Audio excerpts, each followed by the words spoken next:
Senator Wilson. Thank you, Mr. President. I move and ask personal privilege of the floor to talk upon civility and understanding. On civility and understanding without objection, Senator Wilson. Thank you, Mr. President, and good morning. We're coming to a new season with hopes, goals, understanding, and open minds. But yet, I'm troubled. There have been many issues I've observed, conversations I've had, and articles that have shown that I've read in this state. While moving in a strong, open-minded, melting pot-like culture, we still have many miles to travel. We have not yet arrived. But we'll get there. There are issues that bear addressing. If not confronted, we risk from falling off the track without room to return.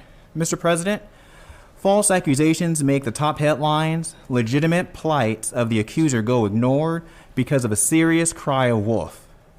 Case in point, Mr. President, the NAACP President publicly accusing one of our own members of the Senate. This accusation was done by taking a bill out of context without even having the decency or having the conversation of the accused about their motivations. The NAACP President inferred that the senator from District E is a white supremacist and supported the assault on our nation's capital. Mr. President, over the years, I've been attacked and threatened both publicly and privately solely on the color of my skin. The senator from District E was one of the first people to reach out to me and contact me and came to my defense and denounced the racist behavior of a select few. Where was the NAACP then, Mr. President? Furthermore, the senator from District E is a proud American veteran. We all know that. We all know his nicknames and his service to our country. He was not involved in the events of what happened in D.C. a couple of weeks ago. As I see this, Mr. President, the NAACP President is not interested in the advancement of colored people, but rather the advancement of his own political agenda. Over the past years, I have seen many trends. Last year, folks wanted to kneel with the black community. This year, we've seen ads people wanting to stand with the black community. I don't know what's going on, Mr. President. Are we standing? Are we kneeling? But, I don't know what was going to happen next year. I know the intent is upstanding, as it may be, but we must sway from using the African-American culture of lifestyle for pushing political agendas to gain strength in our society during the change of our current governmental makeup. You must remember, the black culture is not a fad. It is the lives of millions of Americans here in the United States. And is there racism in America? Yes. Is there racism in Alaska? Yes. I've recently got racially profiled this week, Mr. President, while shopping at a local grocery store. Understand that civil unrest is not a Republican issue, it's not a Democrat issue, it's about a human issue. Some think that the system was designed for us is working. I must painfully disagree. Why is there a right to civility is becoming a major issue? Here we're believing that we're at the peak of something great just because we have some movements that make people feel good about themselves, when in fact we have major disparities like health, education, and other social and economic issues.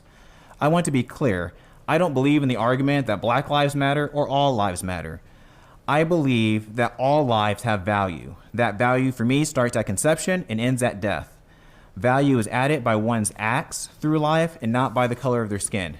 Mr. President, I am tired of people trying to claim to be able to relate to the pain and suffering of black people. Racism and discrimination are hard to comprehend. It's like trying to explain hot to someone.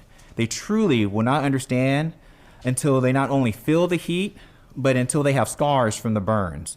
Until you've been burned, as my people have for 100 years, and can still get up and keep going, you're not going to know what that feels like as a collective. What's my point, you may ask? The point is for us all to recognize that the road is long and fulfilled in joy and of suffering. Next month is Black History Month, Mr. President. That's our next session. We start in February. In the past, members have stand to recognize the accomplishments of African Americans. They've been challenged to do so by other members in this body. This year, I asked you not to raise your mic to speak if you're only going to do it to feel good about yourself or you feel it's the politically correct thing to do. But instead, raise your mic if you're committed to real action to solve disparities in our state. We need to take an inner look of ourselves and surveys.